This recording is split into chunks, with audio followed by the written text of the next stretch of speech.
My parents lied about my college fund while spoiling my sister nonstop, so I took legal action quietly and watched their fake favoritism collapse instantly. I'm a 26-year-old guy, and for as long as I can remember, my parents told me they were saving a college fund just for me. They repeated it so often that it became part of my identity. The smart one. You'll go far. We're doing everything to make sure you have the future we never had. I grew up clinging to that promise like it was a lifeline, in a house where money was always tight and discipline came before affection. That fund felt like the one thing they were genuinely investing in for me.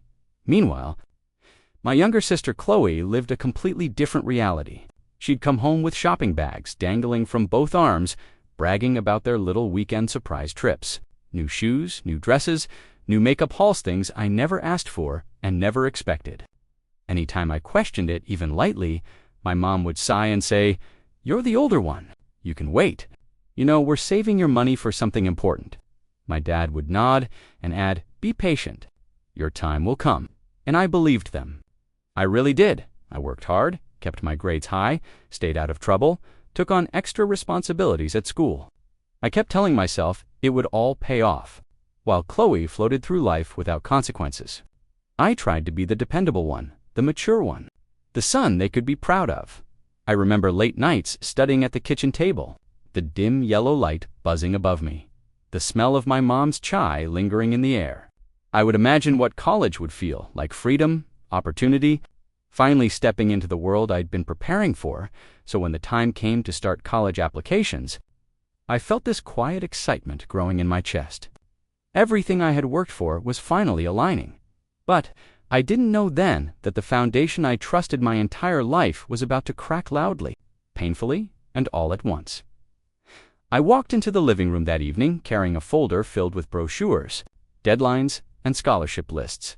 My hands were sweating a little, but in a good way. This was supposed to be one of those big family moments you remember forever. The night we finally talked openly about my future. I sat down across from my parents and said, "Can we go over the college stuff? I need to know what our plan looks like." My mom gave my dad a quick glance, the kind parents use when they're silently arguing about who should speak first. Dad cleared his throat. "We'll go through it," he said, but his voice sounded rough, hesitant, not at all like the confident reassurance I'd grown up hearing. "Maybe later tonight." "Later?" I asked, confused. Deadlines are coming up. I need to know what I can afford, before either of them answered. Chloe walked in holding a brand new designer baguette I recognized from a store we couldn't even afford to browse. She tossed it onto the couch dramatically. "Mom, I love it. This color is perfect." She didn't even look at me, just spun in front of the mirror, admiring herself dotted. I suddenly felt like an outsider in my own home. Mom stood up quickly, smoothing Chloe's hair like she was some delicate porcelain doll. "You're welcome, sweetheart. You deserve it." Then she turned to me with a tight smile. "We'll talk about your college stuff later, okay? No need to rush." "But I am rushing," I said more urgently than I meant to. "I need to know what's actually available." Dad shifted uncomfortably. "We'll figure it out. Not right now." That moment, seeing Chloe's new bag, hearing their deflection, was the first time something didn't add up. The first time their confidence cracked. The first time I felt real fear. And deep down, a small voice whispered, "They're hiding something." I couldn't shake the tension from that night. It followed me like a shadow, sitting heavy on my chest every time I looked at my unopened college folder. So a few days later, I walked into the kitchen and said, "We need to finish the college conversation. I can't wait anymore." My voice wasn't angry, just firm, determined. I think that's what scared them. My mom froze mid-stir over the stove. Dad lowered his newspaper slowly, like he already knew the moment he'd been dreading had finally arrived. "Sit down," he said softly. I sat. My mom wiped her hands on a towel and sat across from me, avoiding my eyes. "There's something we need to tell you." A cold ripple ran through me. "What are you talking about?" Dad exhaled sharply. "The college fund. The one we talked about for years." "It's not." "Exactly there." I blinked. "Not exactly there. What does that mean?" Mom finally looked up, her expression tense. "We had to use it. For family things, emergencies, opportunities." My pulse hammered in my ears. What emergencies? What opportunities? Chloe walked in at the worst possible moment, scrolling on her phone. She barely glanced up when she said, "Probably my dance competitions. Or that summer camp in Florida. Sorry, I didn't ask them to." Her tone wasn't apologetic. It was dismissive. Almost mocking. I felt like the floor tilted under me. "So, all the money. Everything you promised me. It's gone." Dad rubbed his face with both hands. "We thought we had time to rebuild it. But things happened. Costs came up. We couldn't catch up."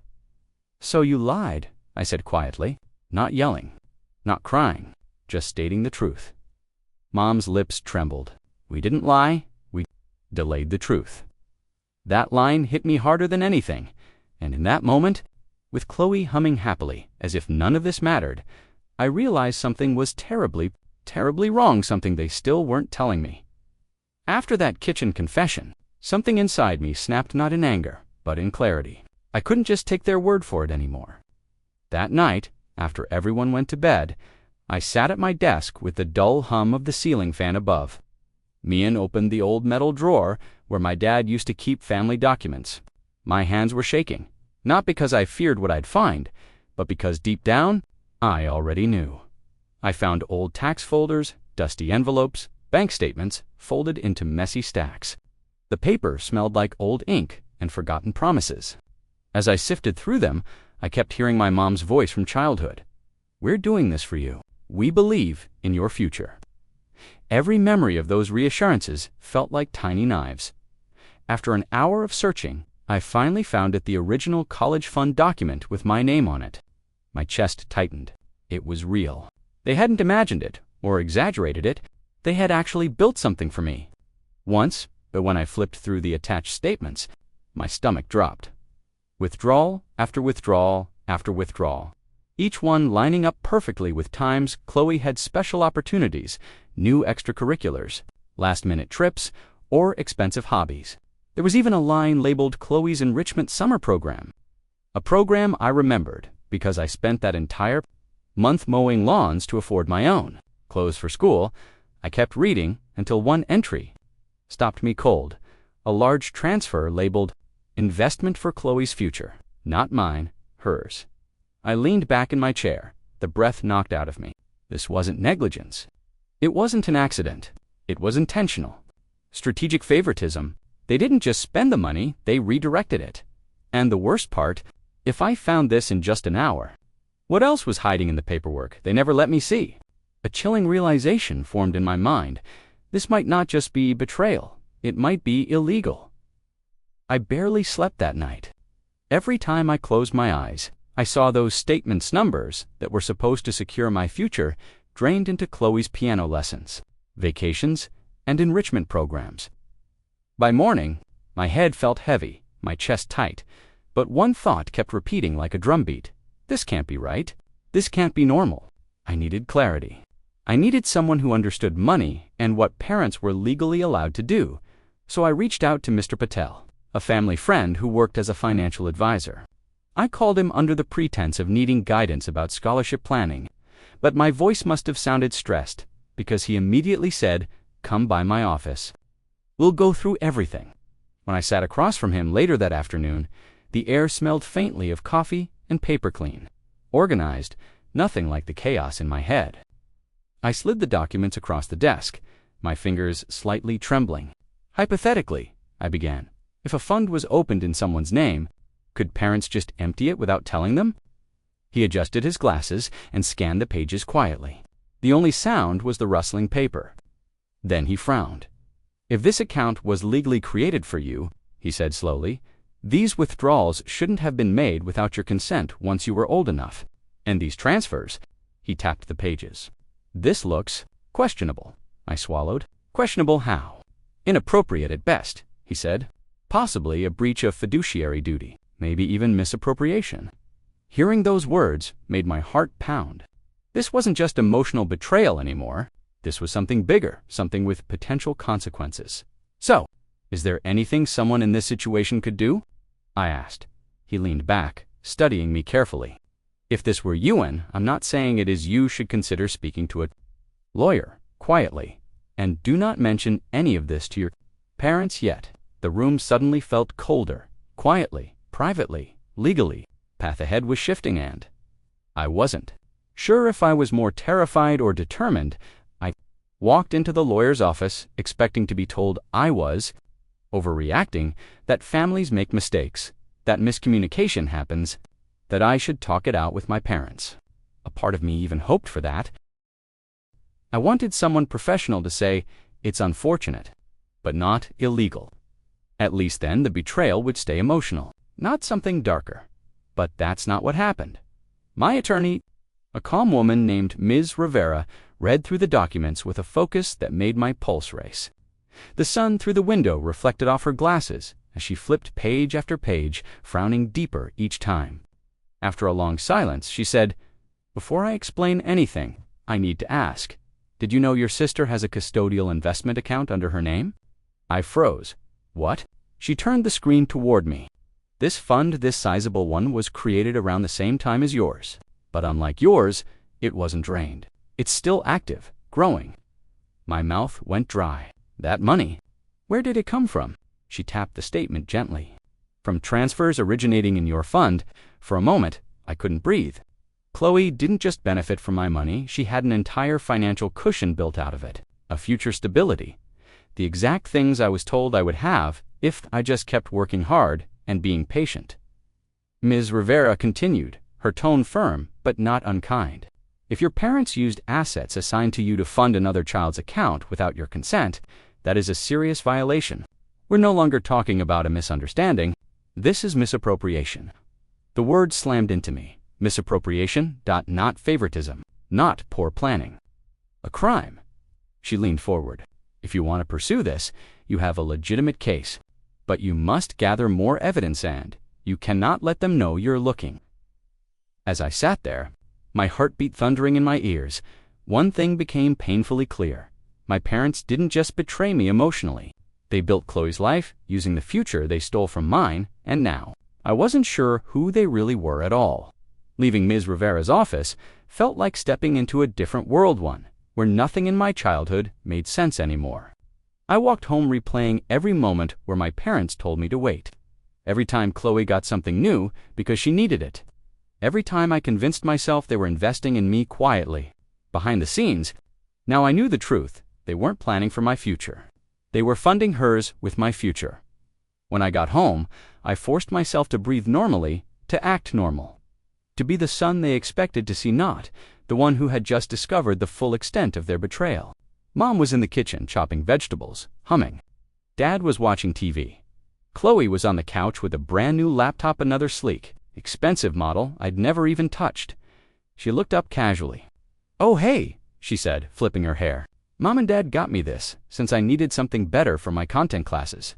My jaw clenched. "That's nice," I managed. Mom glanced at me, her tone sweet but patronizing. "Don't worry, sweetheart. We'll look into your college stuff soon. There's no need to stress." I studied her face, confident, absolutely sure she still held all the power. If she suspected anything, she didn't show it. Dad added, without looking away from the TV, "Focus on your scholarships. Hard work pays off." The irony almost made me laugh, but I didn't. I nodded, smiled, and went along with their script.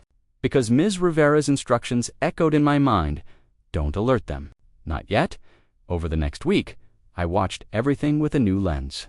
Chloe getting spa appointments. Chloe being handed envelopes for emergencies. Chloe planning a weekend beach trip with friends funded by withdrawals. I recognized from the account history. I documented.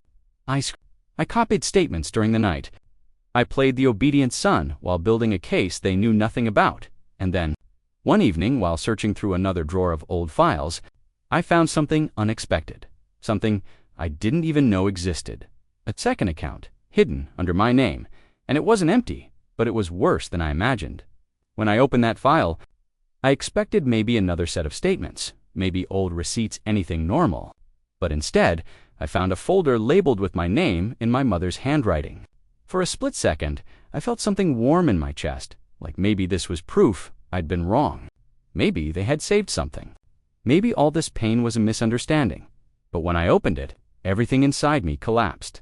The account wasn't a savings fund. It wasn't an investment. It was a closure notice. My college account, the one they'd promised my entire childhood, had been permanently closed the week I turned 18, the same week they threw Chloe her extravagant birthday party at a fancy hotel. The same week I was told, money is tight right now, but your fund is safe. I felt the room spin. My throat tightened until it hurt to breathe. They didn't lose track. They didn't panic or make desperate decisions. They waited until I was legally an adult, and then they cut the cord completely. They never planned for me to use that money, not even for a second. My legs felt weak, so I sat on the floor, the cold tiles pressing against my skin. The house was quiet, except for the faint clicking from Chloe's room. She was recording something. Laughing into her camera, living a life built on everything that was taken from me, I pressed my palms to my eyes. But the tears still came hot and uncontrollable. For the first time in years, I let myself break. All the discipline, all the patience, all the faith I held on to, I felt it crumble into dust. I whispered to no one. Why wasn't I enough? It wasn't just money.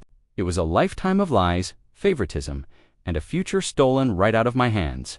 And sitting there on the cold floor, surrounded by proof of who they truly were, I realized something painful and undeniable. I had never been the child they were planning to elevate. I had been the child they were planning to use. But this time, I wouldn't stay silent the next morning. I woke up feeling hollow, like someone had scooped the inside of my chest out and left me walking around with nothing but the shell, but underneath that emptiness, something new pulsed quietly: resolve. The kind that burns slow, sharp, and cold. I gathered the documents, the closure notice, the statements, the transfers, and slipped them into a backpack. I didn't tell anyone where I was going. Ms. Rivera didn't seem surprised when I walked into her office again. She just closed the door behind me and said softly, "You found something else, didn't you?" I set the folder on her desk. My voice felt detached. They closed the account the week I turned 18. All of it. Without telling me, she scanned the pages, her expression tightening. This is worse than before. They made intentional decisions after you were legally entitled to consent. That strengthens your case significantly. Case, hearing that word again still made my stomach twist. She slid the documents into a new file. From this point on, we proceed formally. Carefully, I'll draft the initial demand and begin the claim. But remember, you cannot confront them yet. If they panic and start moving money, it complicates everything.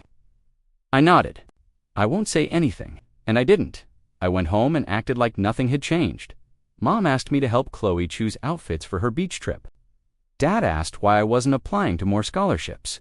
Chloe bragged about how she couldn't survive without the money they gave her for nails, lashes, travel, food. Every conversation felt like walking through fire. Every smile I forced felt like peeling off another layer of skin. But I played a long while, documenting everything I could: dates, withdrawals, purchases, conversations, night after night. I emailed Ms. Rivera every scrap of evidence. Day after day, my parents continued to pour money into Chloe without knowing their every move strengthened my case.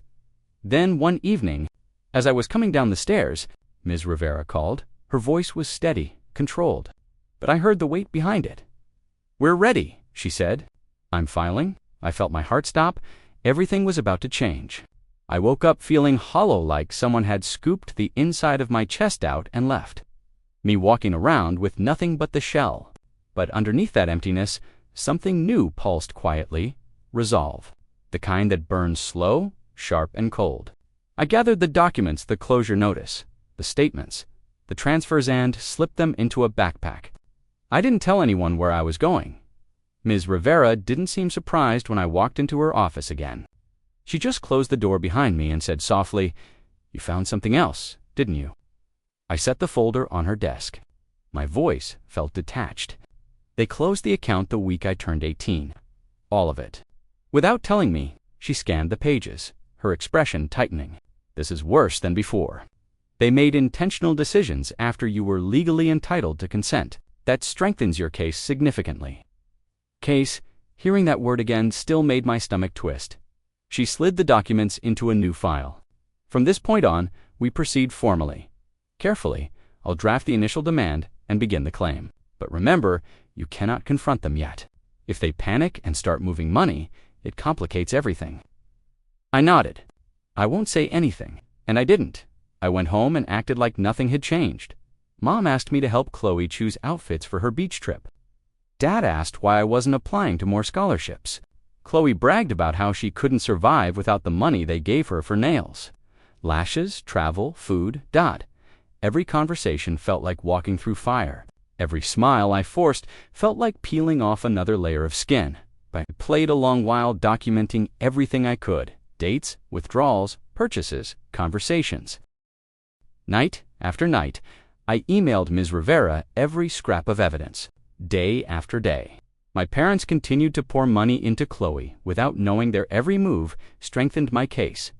Then, one evening, as I was coming down the stairs, Ms. Rivera called. Her voice was steady, controlled, but I heard the weight behind it. "We're ready," she said. "I'm filing?" I felt my heart stop. Everything was about to change. The house felt different after that. Explosion-like, every wall was humming with tension. My parents avoided me for 2 days, whispering behind closed doors, pacing the hallway late at night. Chloe, meanwhile, walked around like someone had personally unplugged her from her fantasy world. No more shopping bags. No more spa appointments. No more carefree trips or emergencies funded by money that was never hers. She kept checking her phone obsessively, opening her banking app again and again, each time with a louder, angrier huff. On the third morning, everything snapped. Mom burst into my room without knocking. Her face was blotchy, her eyes swollen.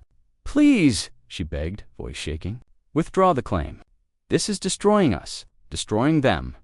Before I could respond, Chloe appeared in the doorway, arms crossed like she was the injured party. "Do you know how embarrassing it is that my accounts got frozen?" she shouted. "I had plans. I have commitments. Do you even care about what this is doing to me?" I stared at her. "Everything you had was built on money meant for me." She rolled her eyes. "You're so dramatic." Dad joined them, rubbing his temples. "If this goes public, people will think we're criminals. We're your parents. Is that what you want? To humiliate us? You humiliated yourselves," I said quietly. They all fell silent. Mom stepped closer, reaching for my arm. "We can fix this as a family. Just let it go. We'll try to make it up to you." I pulled my arm away. "You can't make up for stealing my future." Chloe's voice cracked, then sharper. "Fine. You want the truth? I always knew. I knew the fund was yours. I didn't care. They said you'd turn out fine without it, so why shouldn't I benefit?" Her words hit harder than any legal document ever could. For the first time, I saw them all clearly, not as my family, but as people who had knowingly sacrificed my life for her comfort. Mom whispered, "So, what now?" I exhaled slowly. "Now," I said, "now you face the consequences." And their faces finally broke. The case wrapped faster than any of us expected.